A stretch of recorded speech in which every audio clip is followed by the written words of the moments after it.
Hello नमस्कार बच्चे लोग, मेरा नाम है डॉक्टर हितेश कारिया और आपका स्वागत करता हूं आपके अपने चैनल पे जिसका नाम है doctor Hitesh Karia biology in association with पार्क मोमाया सर।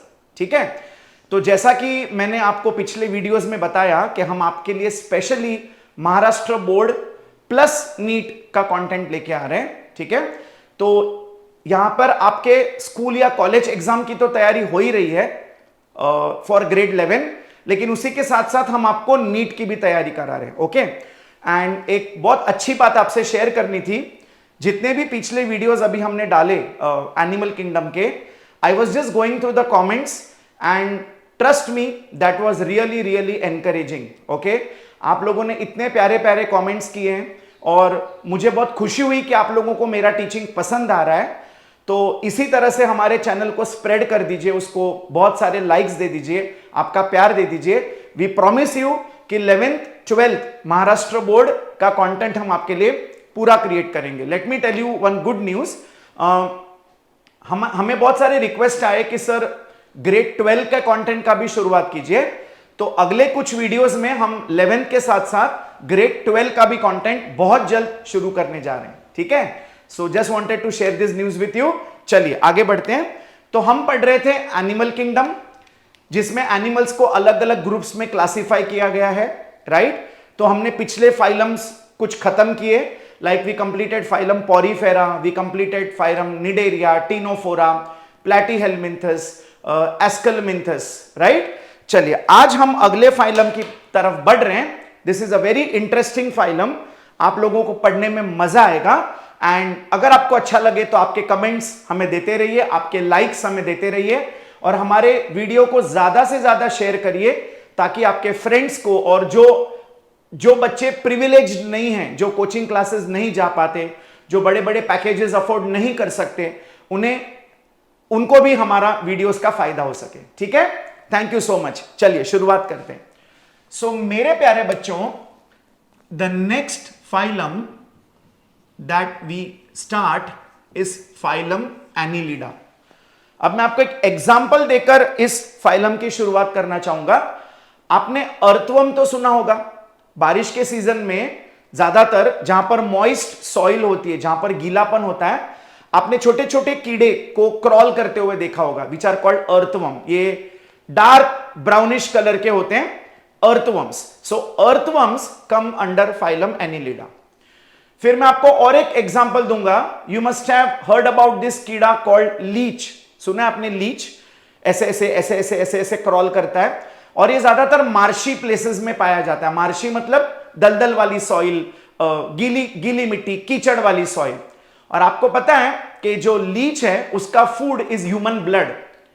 ऐसे एनिमल्स को हम सैंग्विवोरस एनिमल्स बोलते हैं, जो हम आगे पढ़ेंगे। ओके, तो हमारा इंसानों का ब्लड इनके लिए फूड होता है, तो ये हमारे स्किन पे चिपक जाता है। इनफैक्ट आपको एक इंटरेस्टिंग फैक्ट बताऊं, in Indian Ayurvedic system of medicine, जब इंसान के बॉडी में कोई टॉक्सिक प्रोडक्ट्स जमा हो जाता है, when there is collection of some toxic products, so जो आयुर्वेदिक प्रैक्टिशनर्स होते हैं वो अपने पास जार्स में ये लीच नाम का कीड़ा रखते हैं और उन टॉक्सिन्स को निकालने के लिए उस लीच को हमारे बॉडी पे, स्किन पे चिपका दिया जाता है। So the leech will suck out the blood with all the impurities and the toxins and it will just fall off, right?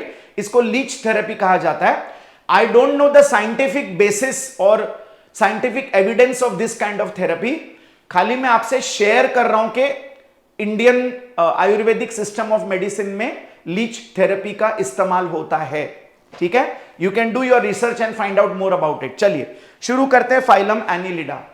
अब आपको पहला क्वेश्चन आया होगा, सर इसको एनिलिडा नाम कहां से मिला? So see, the word Annelida comes from the word annulus. Okay, और एन्युलस का मतलब होता है रिंग्स, राइट। तो रिंग्स से यहां पर मीनिंग बना सेगमेंट्स, राइट। तो रिंग्स का इस फाइलम से क्या कनेक्शन है? तो इनकी बॉडी पे बहुत सारे छोटे छोटे रिंग लाइक सेगमेंट्स आपको देखने मिलेंगे। So all these worms are put under phylum Annelida. They are round, they are cylindrical, but they have segments on their body, right? तो अगर हमें एस्केलमिंथस और एनीलिडा को डिफरेंशिएट करना है, वहां पर भी राउंड वर्म्स हैं, यहां पर भी राउंड वर्म्स है. The difference is these are segmented worms, they have segments on their body, right? अच्छा, मतलब अगर आप देखेंगे, मान लीजिए ये एक ट्रांसपेरेंट अर्थवर्म में बना, मान लीजिए ये एक ट्रांसपेरेंट अर्थवर्म है, ठीक है? This is a transparent earthworm. तो इसके ऊपर तो सेगमेंट्स है ही, okay, the segments are external, लेकिन अंदर से भी अगर आप इसको अंदर से देखेंगे तो ये सेगमेंट ऐसा एक फुल सर्कुलर सेगमेंट है. Are you getting my point? अंदर से भी सेगमेंट्स बने हुए हैं, मतलब अर्थवर्म की बॉडी या इन वर्म्स की बॉडी अलग अलग कंपार्टमेंट्स में डिवाइडेड है because of the segments. And this segments look like ring. So ring means annulus, and that is why this phylum got the name phylum Annelida. Do you get my point? So हम अगला point लिखेंगे that in this animals the body is divided into segments, but these segments are external as well as internal. Okay? These segments are external as well as internal. चलिए अब आपको इसको समझाने के लिए एक एग्जांपल लेते हैं. आपने कभी ट्रेन देखी है? ट्रेन, लोकल ट्रेन या लॉन्ग डिस्टेंस ट्रेन, कोई भी ट्रेन. जब आप ट्रेन को देखते हो तो व्हाट डू यू सी? वो ट्रेन के कंपार्टमेंट्स बाहर से तो डिवाइडेड है ही, लेकिन अंदर से भी कंपार्टमेंट्स डिवाइडेड होते हैं. Are you getting my point? है ना? जैसे specially the long distance train. खैर लोकल ट्रेन में this is not very clearly visible, लेकिन अगर आप लॉन्ग डिस्टेंस की ट्रेन, जो बाहर गांव जाने वाली ट्रेन होती हैं, जब आप बाहर से देखते हैं तो you see various compartments, but अंदर से भी when you want to go from one bogie to other, there is a partition in between. आपने देखा होगा देयर इज अ जॉइंट, है ना? तो we can say that the train is segmented. तो इनकी बॉडी के अंदर भी कंपार्टमेंट्स बने हुए हैं because of this segments. So the segments are external as well as internal. ठीक है? अब दूसरी बात जो हमें याद रखनी है, that these organisms show true segmentation. Now what is the meaning of true segmentation? Very very important, ध्यान से सुनिए. सी, कुछ एनिमल्स या इंसेक्ट्स ऐसे हैं जिनकी बॉडी में सेगमेंट्स बाद में बनी है, मतलब when they become adults तब उनकी बॉडी में सेगमेंट्स बनी है. when they were embryo तब उनकी बॉडी में सेगमेंट्स नहीं थी. बट ऐसे एनिमल्स जिनकी बॉडी में सेगमेंटेशन पहले से है, मतलब जब वो एम्ब्रियो थे तभी भी उनकी बॉडी में सेगमेंट्स थे और बड़े होने पर भी उनकी बॉडी में सेगमेंट्स हैं, तो ऐसे सेगमेंटेशन को कहा जाता है true segmentation. Right? Now see, there are 2 points related to segmentation. One, the segments are external as well as internal. Number 2, they show true segmentation, मतलब the segmentation is present right from the embryo stage. So because of these two properties, this type of segmentation, very important, it is called as metameric segmentation. आप अपने book में ये word पढ़ेंगे that these animals with respect to segmentation, they show a property called metamerism. तो metamerism का मतलब है metameric segmentation. और मेटामेरिक सेगमेंटेशन में 2 चीजें आती हैं. नंबर 1, ये सेगमेंट्स बाहर भी हैं और अंदर से भी है, और दूसरा, ये segments right from the embryo stage है. So that is true segmentation. So इन दोनों को मिलाकर हम कहते हैं metameric segmentation. In fact, do you know what? इस सेगमेंट्स के वजह से, ओके, ये जो इंडिविजुअल कंपार्टमेंट्स बने हैं, इन्हें हम इन सेगमेंट्स को हम मेटामियर्स भी कहते हैं. They are called as metameres. Every segment is called as a metamere. That is why this property is called metamerism. I hope this is clear. Right? चलिए, अब आपको नीट में एक क्वेश्चन पूछा जाता है कि इस तरह का ट्रू सेगमेंटेशन कौन कौन से फाइलम में देखने मिलेगा. अब ध्यान से सुनिए, ये बहुत इंपॉर्टेंट क्वेश्चन है और इसको हमेशा आप याद करते रहिए. ठीक है? तो ट्रू सेगमेंटेशन हमें सिर्फ 3 फाइलम में देखने मिलेगा. There is only 3 phylum. One is Annelida, The second is arthropoda, which we will study after this, and the third is chordata. Now, do you know what? हमारे में we belong to phylum chordata. अब हमारे में बाहर कोई segments नहीं है, पर अंदर से हमारी बॉडी भी सेगमेंटेड है. फॉर एग्जाम्पल हमारे रिब्स, ये देखिए एक एक रिब्स एक एक सेगमेंट्स है. फिर हमारे वर्टिब्रल कॉलम में एक एक बोन जुड़ा हुआ है, सर से लेके टेल तक, तो वो भी एक टेल एंड तक, तो ये भी एक एक सेगमेंट है, राइट. तो phylum Chordata also shows segmentation, Arthropoda also shows segmentation, and Annelida also shows segmentation. Okay, तो यहां पर हमें क्वेश्चन पूछा जाएगा कि true segmentation is seen in which groups. तो please remember AAC, that is Annelida, Arthropoda and Chordata. I hope this is clear. चलिए आगे बढ़ते हैं. अब कुछ बेसिक पॉइंट्स इनके बारे में बात कर लेते हैं. अगर मैं इनके हैबिटेट की बात करूं, हैबिटेट मतलब ये कहां रहते हैं, कहां पाए जाते हैं. Okay, so remember they are either terrestrial, ये सॉइल में लैंड पे भी पाए जाते हैं, और दे आर एक्वेटिक, ये पानी में भी पाए जाते हैं. और जब हम से पानी में, तो they are found in fresh water also and they are found in marine water also. I hope this is clear. So habitat is either terrestrial or aquatic. Aquatic में ईदर फ्रेश वाटर और marine water. मैं आपको काफी बार fresh water और marine water का फर्क समझा चुका हूं. जो नए ज्वाइन हुए, फ्रेश वाटर मतलब वो एनिमल्स जो नदी में, तालाब में, रिवर्स में, पॉन्ड्स में पाए जाते हैं, और मरीन मतलब जो समुंदर में, जो खारे पानी में पाए जाते हैं, सॉल्ट वाटर में, in oceans and seas. Okay, they are called as marine. I hope this is clear.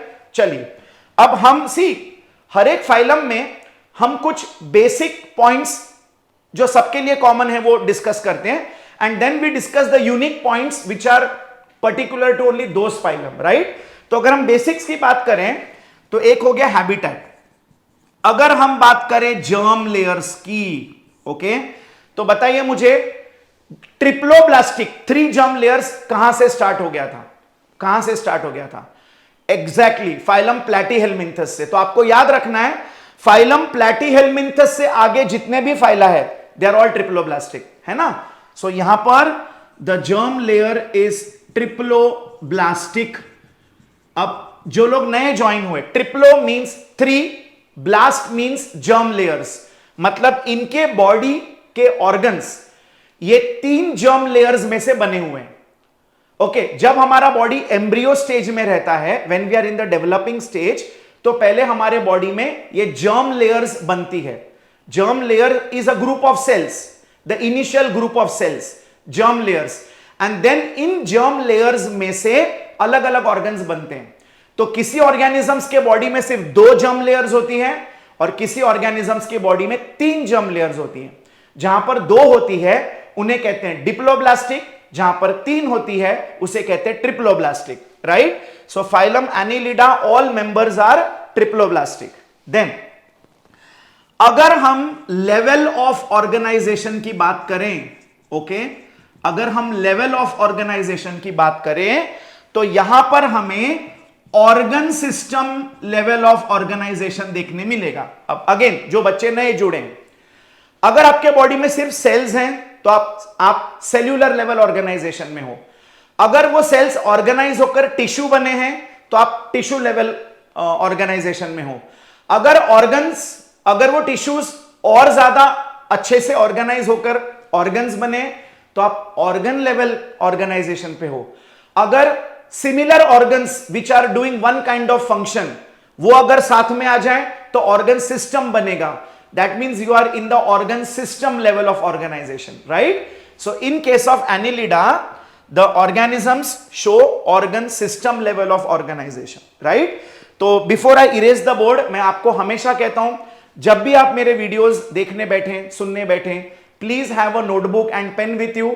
अगर आप चाहते हैं कि आपके बायोलॉजी में बहुत अच्छे मार्क्स आए स्कूल में, बोर्ड्स में, एंड आप नीट या वॉट एवर एंट्रेंस एग्जाम्स आप क्लियर करने की कोशिश कर रहे हैं, okay, please have a notebook and pen with you. जैसे जैसे मैं पॉइंट्स लिखते जा रहा हूं, I want even you to write down the points. This will make learning biology very easy for you, I promise you that.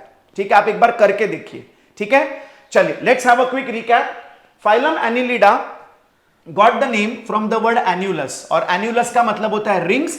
Rings मतलब इनकी body segments में बटी हुई है, राइट. नाउ ये सेगमेंट्स बॉडी के ऊपर भी प्रेजेंट है और अंदर से भी सेगमेंट्स बने हुए हैं. Imagine the body has partition in between like a train, right. So the segments are external as well as internal. Then their body shows true segmentation. Now true segmentation means the segments are present right from the embryonic stage, and that is why this property is called as metameric segmentation or metamerism, and every segment is called as a metamer. Okay, right. Habitat की अगर हम बात करें तो ये जमीन पे भी रहते हैं और पानी में भी रहते हैं. पानी में ये कुछ फ्रेश वाटर में भी पाए जाते हैं, कुछ समुद्र के पानी में भी पाए जाते हैं. इनकी germ layers there are 3 germ layers present, so they are called as triploblastic. The level of organization is organ system level of organization, right. और अगर क्वेश्चन आए कि ट्रू सेगमेंटेशन आपको किस फाइलम में देखने मिलेगी, तो it is phylum Annelida, phylum Arthropoda and phylum Chordata. I hope this is clear.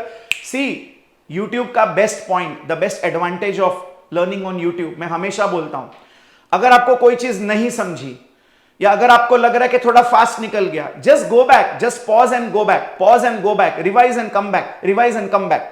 That's the best part of learning from YouTube, right. चलिए अब मैं इसको इरेज कर रहा हूं सो दैट हम आगे के पॉइंट्स डिस्कस कर सकें. नाउ अगर हम इनके बॉडी प्लान की बात करें, ओके, मैंने आपको हमेशा कहा है when we talk about body plan we are talking about the arrangement of the digestive system. Now in case of body plan they show tube within tube level of body plan. मतलब अगर ये organism है belonging to phylum Annelida, तो this is the alimentary canal or the digestive system. Means it's a complete alimentary canal. It shows complete alimentary canal, और alimentary canal को ही हम कहते हैं digestive system. I hope this is clear. तो one end is the mouth and other end is the anus, right? So बाहर की body wall, उसके अंदर एलिमेंट्री कैनाल, इसे हम कहते हैं tube within tube type of a body plan, right. Then अगर हम सीलोम की बात करें, अगर हम बॉडी कैविटी की बात करें, ओके. अच्छा, by the way tube within tube body plan किस फाइलम से स्टार्ट हो गया था? It started from phylum Aschelminthes. इसके पहले वाली फाइलम जो हमने पढ़ी, please do not forget, triploblastic start हुआ प्लेटीहेलमिंथस से, germ layers, and tube within tube body plan start हुआ एस्केलेमिंथस से, राइट. तो ये भी हमें कई बार नीट में पूछा जा सकता है, ओके. नाउ अब सीलोम की अगर हम बात करें, मैं हमेशा कहता हूं what is a coelom? Coelom is the cavity between the body wall and the alimentary canal. देखिए मैं आपको दूसरे कलर में बना के बताता हूं. ये अंदर जो है ये एलिमेंट्री कैनाल है और ये बाहर का बॉडी वॉल है. तो बॉडी वॉल और एलिमेंट्री कैनाल की बीच की कैविटी को हम कहते हैं सीलोम. लेकिन देखिए अब coelom could be a true coelom और अ सूडो सीलोम. फिर से जिन्होंने ये नहीं देखा है, मेरे पिछले lectures, the first second introduction lecture आप लगा लीजिए, बट जो बच्चे फिर से ज्वाइन हुए मैं शॉर्ट में बता देता हूं.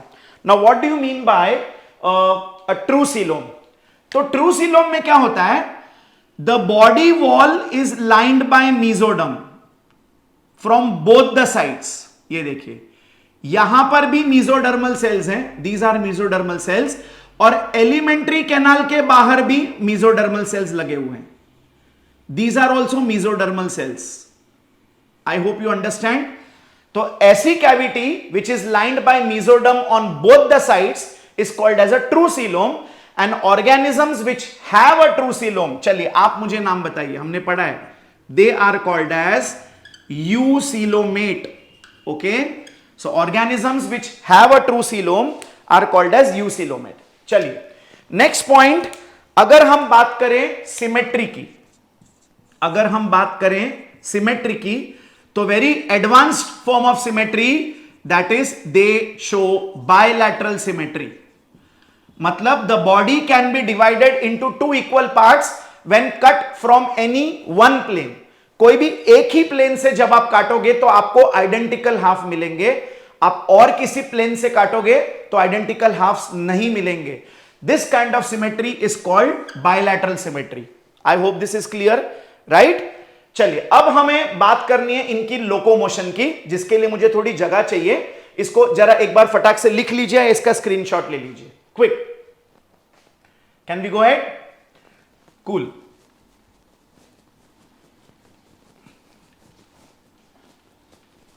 ओके ना, अब अगर हम इनकी बात करें लोकोमोशन की, now first of all for people who don't know what is locomotion, okay, locomotion का मतलब होता है मूवमेंट, लेकिन movement from one place to another. See, मैं यहां पर खड़े रह के अपना हाथ हिला रहा हूं, अपनी बॉडी हिला रहा हूं, I am moving my body parts, but this is not locomotion, this is just movement.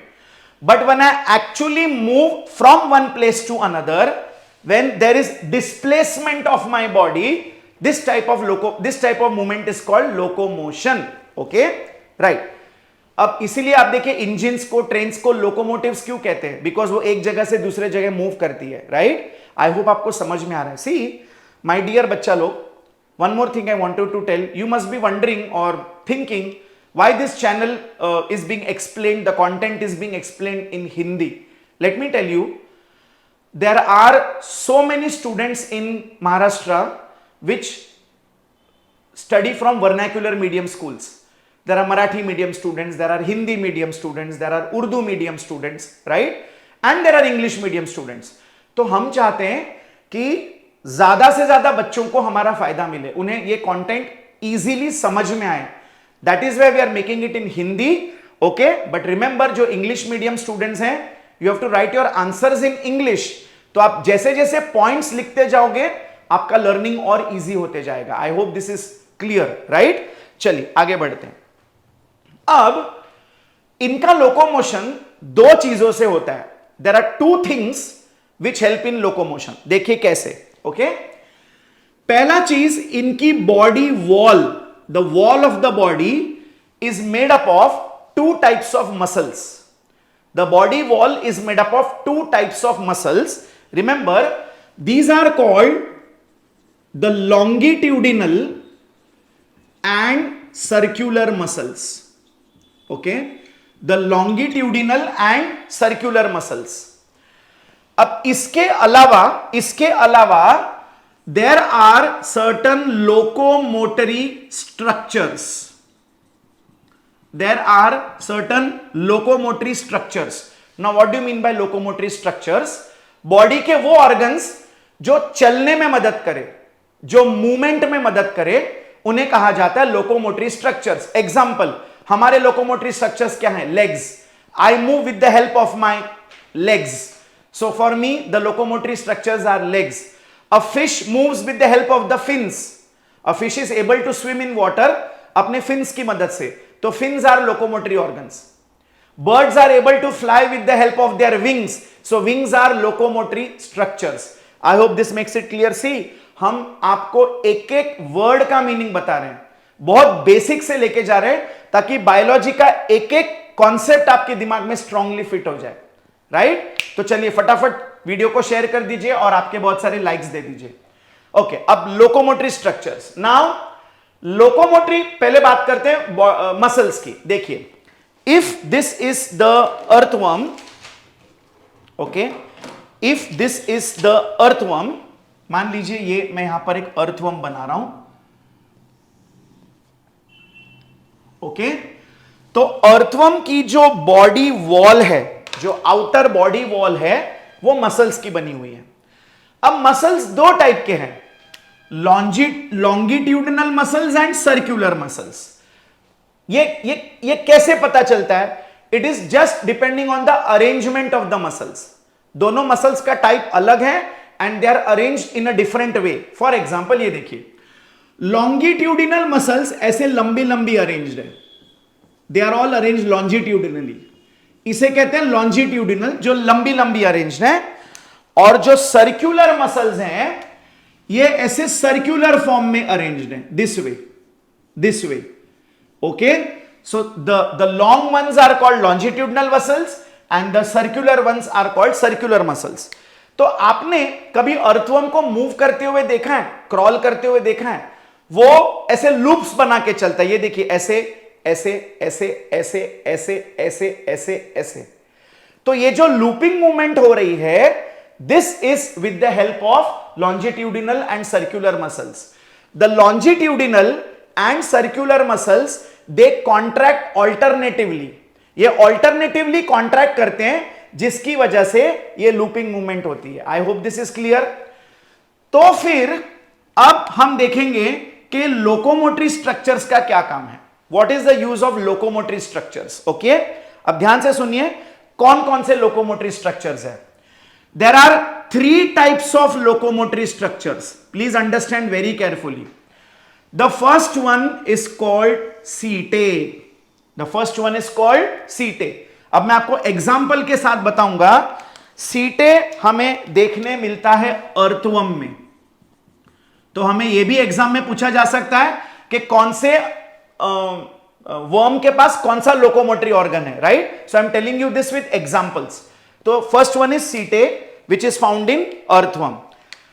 Then there is a locomotory organ called parapodia. Okay, locomotory organ called parapodia. So this is found in an organism called nares. Okay, आप internet पे जाके इसकी picture देख सकते हो, या I will try to put it for you, right. So this is called as nares. Example, nares. And third one, this organism, this locomotory organs are called suckers, and you will see this in the organism called leech. तो देखिए यहां पर हमने 3 examples भी पढ़ लिए belonging to phylum Annelida. These are all segmented worms. Okay, earthworm, nares and leech. तो अगर हम earthworm की बात करें, the locomotory organs are called setae. Seta is singular, setae is plural. अगर हम nares की बात करें, the locomotory organs are parapodia. अगर हम leech की बात करें, the locomotory organs are suckers. Okay, चलिए अब बात करते हैं सीटे की. मान लीजिए ये अर्थवर्म है. ओके, तो हर एक सेगमेंट पे देखिए सीटे कैसे अरेंज होते हैं. हर एक सेगमेंट के ऊपर ऐसे S shape setae. I just make it more clear for you, a better diagram. See, if this is the earthworm and these are the segments of the earthworm. These are the segments of the earthworm.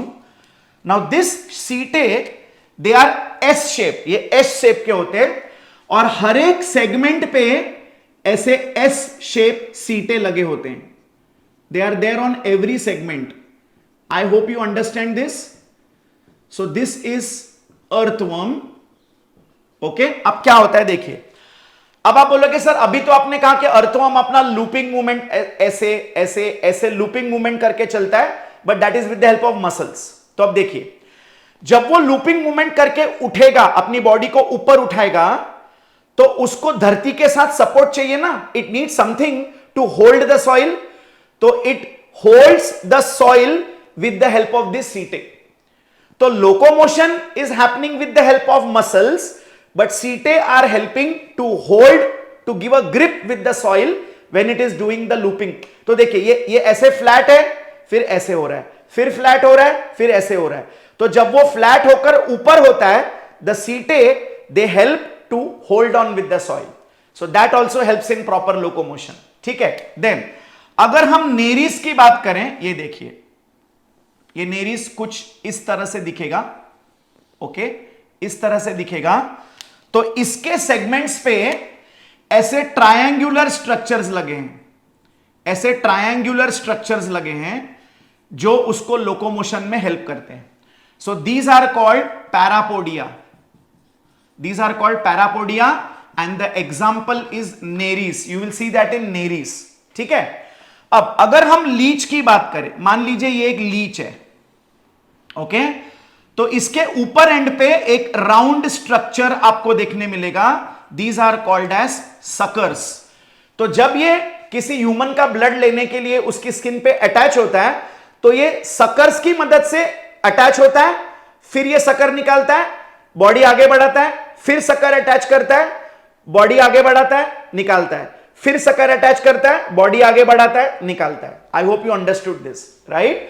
So in case of earthworm the locomotory organs are setae, in case of nares it is parapodia, in case of leech it is suckers. I hope this is clear. चलिए इसको फटाफट screenshot ले लीजिए या better लिख लीजिए so that I can have space to give you the other points. ठीक है, let's start.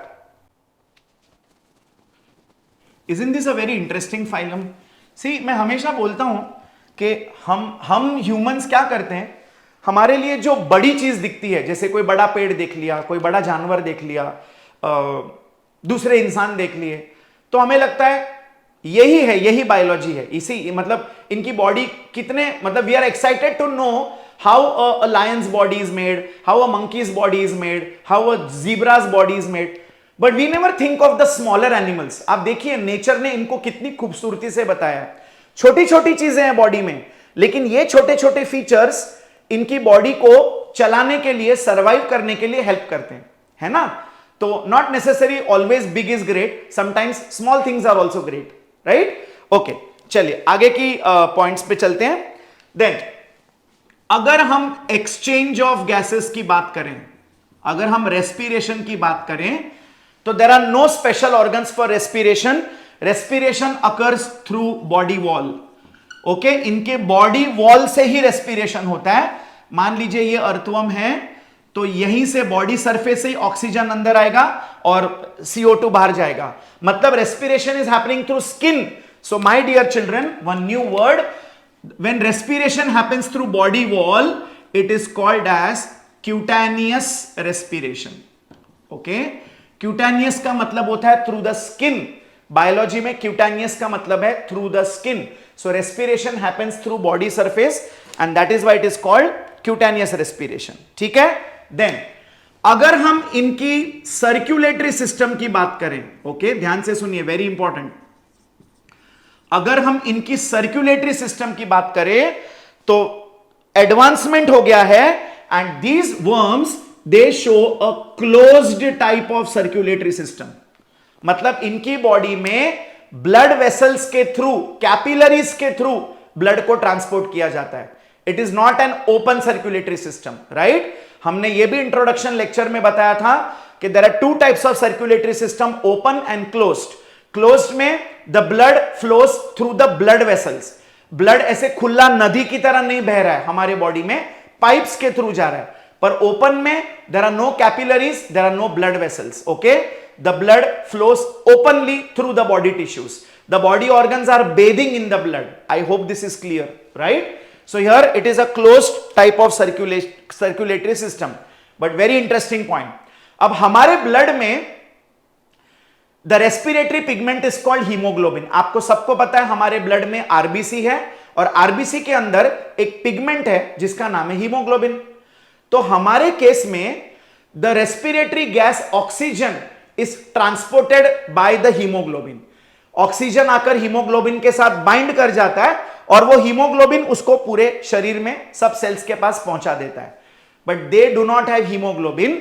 Instead of haemoglobin they have another respiratory pigment which is called phycoerythrin. Erythrin. Okay, what is it called? Phycoerythrin. So which is acting like hemoglobin.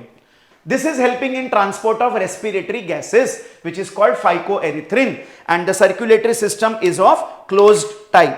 चलिए आगे बढ़े. Now अगर हम excretion की बात करें, अगर हम excretion की बात करें तो इनके excretory organs को कहते हैं नेफ्रीडिया. प्लीज रिमेंबर, ये बहुत बार पूछा जाता है आपके स्कूल एग्जाम्स में भी और आपके whatever entrance exams you are trying to crack. Okay, the excretory organs are called nephridia. Now listen one very important thing. ये nephridia excretion में तो हेल्प करेंगे, वेस्ट को बाहर निकालने में हेल्प करेंगे, but I want you to understand one new word, but they also help in osmoregulation. They also help in osmoregulation. Now what is osmoregulation? ये सब बड़े बड़े वर्ड सुन के डर के भागना नहीं है, they are very simple. Osmoregulation means आपको पता है आपके ब्लड में there is a certain level of water and certain level of salts, right? तो इस सॉल्ट और वाटर का लेवल हमेशा बैलेंस्ड होना चाहिए. ना वो बहुत ज्यादा कम होना चाहिए, ना वो बहुत ज्यादा होना चाहिए, या जरूरत से ज्यादा भी नहीं होना चाहिए. So the balance of salt and water level in the body, this process is called osmoregulation. Very simple. कौन कहते हैं आप बायोलॉजी नहीं सीख सकते?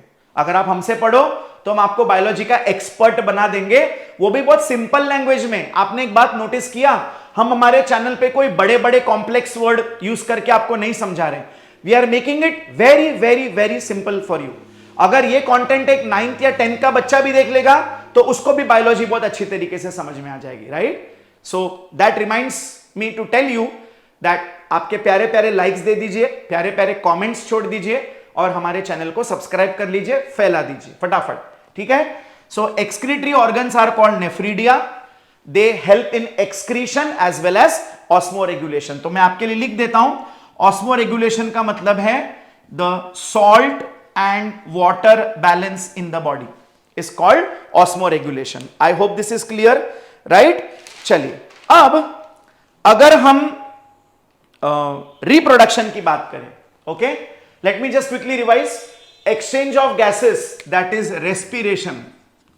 Respiration takes place through body wall, through the skin.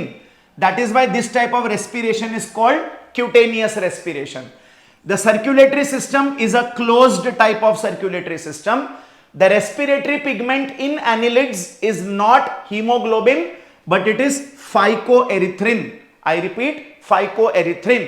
The excretory organs are nephridia, which help in excretion and osmoregulation. Osmoregulation का मतलब है the maintenance of salt and water balance in the body. I hope this is clear. चलिए फटाफट screenshot ले लीजिए so that we go to the last part of phylum Annelida. We will talk about the reproduction and the nervous system. ठीक है, चलिए let's start with nervous system.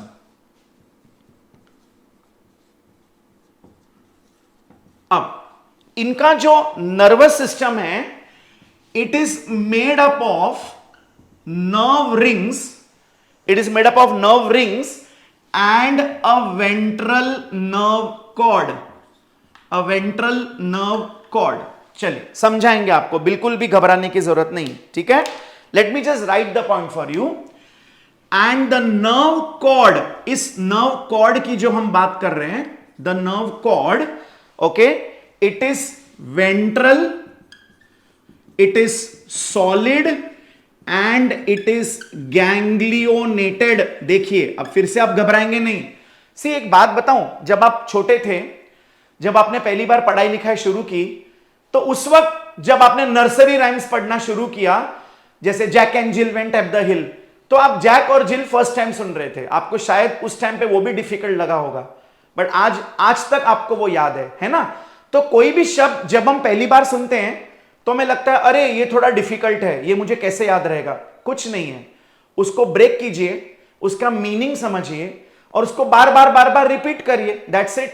जैसा कि मैं हमेशा बोलता हूं, हमें टेबल्स, मैथमेटिकल टेबल्स बचपन में सिखाए गए थे. 2 का टेबल, 3 का टेबल, 4 का टेबल, 5 का टेबल. लेकिन आई एम श्योर एटलीस्ट 10, 11 तक तो आपको अभी भी याद होगा. मुझे भी याद है 11 का टेबल, राइट? क्यों? क्योंकि हमें बार बार उसकी प्रैक्टिस करवाई गई थी. Just link it. The more you practice, the more you repeat, the easier it will be for you to learn and remember. Correct? Am I right? चलिए इसी बात पे एक लाइक दे दीजिए. Okay, now let's understand what is a nerve cord. देखिए कैसा होता है. मान लीजिए ये यहां पर ब्रेन है, तो ब्रेन से एक रॉड निकलती है. A rod comes out. This is called as the nerve cord. Simple. Okay, now the nerve cord is ventral. What is ventral? Ventral मतलब नीचे के साइड है. देखिए अगर ये वर्म है तो ये इसका ऊपर का साइड है, ये नीचे का साइड है. बहुत सिंपल वर्ड में बता रहा हूं. ऊपर वाली साइड को डॉर्सल साइड कहते हैं, नीचे वाली साइड को वेंट्रल साइड कहते हैं, राइट? तो इनका nerve cord is on the ventral side, नीचे की तरफ. देन सॉलिड मतलब ये अंदर से भरी हुई है, ये अंदर से भरी हुई है, इट इज नॉट हॉलो, ये अंदर से खाली नहीं है। आपको पता है बैम्बू अंदर से खाली होता है, तो बैम्बू को हम कहते हैं हॉलो। तो हॉलो का ऑपोजिट इज सॉलिड। हेलो, यहां पर ये सॉलिड का मतलब सॉलिड लिक्विड गैस वाला सॉलिड नहीं है, सॉलिड मतलब अंदर खाली जगह नहीं है, उसे कहते हैं solid. I hope this is easy. And it is ganglionated. Now what is ganglionated? Ganglionated मतलब ये गैंग्लिया से बना हुआ है। अब गैंग्लिया क्या है सुनिए, आप सबको एक नर्व सेल, न्यूरॉन का बेसिक स्ट्रक्चर पता है, मैं आपके लिए शॉर्ट में बता दूं। देखिए ये न्यूक्लियस है, ये बाजू में सेल बॉडी है, ये इसका एक्सॉन है, and these are the dendrites. ये हमने कभी ना कभी पढ़ा है। तो ये जो सेंट्रल पार्ट है ये पूरा, इसे कहते हैं सेल बॉडी। ओके, इसे कहते हैं cell body. A collection of many cell bodies, काफी सारे न्यूरॉन्स की सेल बॉडीज का collection is called as ganglia. मतलब ये नर्व कॉर्ड के ऊपर काफी सारे न्यूरॉन्स की सेल बॉडीज लगी हुई है, and that is why this is called as ganglionated. अब बताइए है डिफिकल्ट? जब तक हम आपके साथ हैं बायोलॉजी में कुछ भी डिफिकल्ट नहीं है। चलिए इसी बात पे एक लाइक दे दीजिए, एक शेयर कर दीजिए, है ना। तो गैंग्लिया का मतलब है न्यूरॉन्स के सेल बॉडी, ये ऊपर वाला सेंट्रल पार्ट। जब बहुत सारे सेल बॉडीज साथ में आ जाए उसे कहते हैं ganglia.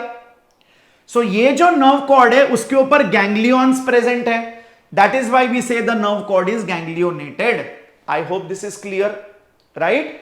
So the nervous system is made up of nerve rings and nerve cord. The nerve cord is ventral मतलब नीचे की तरफ है, सॉलिड मतलब अंदर से भरी हुई है, बाम्बू की तरह खाली नहीं है, एंड गैंग्लिया से बनी है, इसलिए ganglionated. I hope this is clear. चलिए अब हम लास्ट पार्ट की तरफ बढ़ते हैं, which is a very interesting part. Let's talk about the reproduction in case of Annelida. Okay, अब देखिए अगर हमें रिप्रोडक्शन पढ़ना है, बहुत इंटरेस्टिंग है, कुछ एक्स्ट्रा पॉइंट्स मैं आपके बताऊंगा जो आपके टेक्स्ट बुक में नहीं दी है, but you should know this. Okay, तो सी अगर हम बात करें तो पहले हमें इनका जेंडर पता होना चाहिए, whether they are bisexual, hermaphrodites, और they are unisexual, they are dioecious, ये हमें पता होना चाहिए। ठीक है, देखिए अगर हम अर्थवर्म और लीच की बात करें, ओके, तो earthworm and leech are hermaphrodites. Okay, ये हमें एग्जाम में पूछा जा सकता है। हर्माफ्रोडाइट्स मतलब the male and female sex organs are present in the same body. बार बार बता रहा हूं, भूलेंगे नहीं।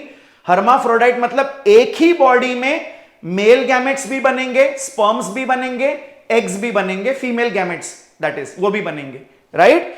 हां, लेकिन अगर हम नेरीज की बात करें तो नेरीज इज डायोशियस। डायोशियस मतलब इसमें मेल अलग है, फीमेल अलग है। तो मेल के बॉडी में सिर्फ मेल के गैमेट्स बनेंगे और फीमेल के बॉडी में सिर्फ फीमेल के गैमेट्स बनेंगे। आई hope this is clear, absolutely right. Now अगर हम बात करते हैं अर्थवर्म की, तो अब देखो अर्थवर्म में रिप्रोडक्शन कैसे होगा। मान लीजिए this is one earthworm, let me draw it with a more darker colour. Okay, so this is the earthworm, one earthworm. Now the second earthworm will come and lie down like this. Okay, तो अब both are hermaphrodites, mail और female gametes दोनों के पास है। तो ये अपने male gametes इसकी बॉडी में डालेगा और ये अपने मेल गैमेट्स इसकी बॉडी में डालेगा। Are you getting me? So both of them will produce babies, both of them will produce offsprings because they both are hermaphrodites. I hope this is clear. Absolutely right. Okay, तो इसी के साथ हमारा phylum Annelida यहां पर खत्म होता है। आई होप आप लोगों को यह फाइलम अच्छी तरीके से समझ में आ गया है। अब आप एक पैटर्न फॉलो कीजिए, पहले आप हमारा वीडियो ऑब्जर्व कीजिए और जैसे ही आप ये वीडियो लेक्चर देख लेते हैं, इमीडिएटली आप अपने महाराष्ट्र बोर्ड की टेक्स्ट बुक खोलिए और तुरंत वहीं के वहीं एक बार उस फाइलम की रीडिंग कर लीजिए। अगर आपको लगता है कोई पॉइंट नहीं बताया तो just put it in the comment, I tell it to you, I answer your doubts. I hope this is clear. We have covered almost all the points and I hope you are absolutely thorough with phylum Annelida. तो चलिए मिलते हैं अगले lecture में. Till then, God bless, take care, bye bye and do not forget to like and share our videos. Thank you so much. God bless you.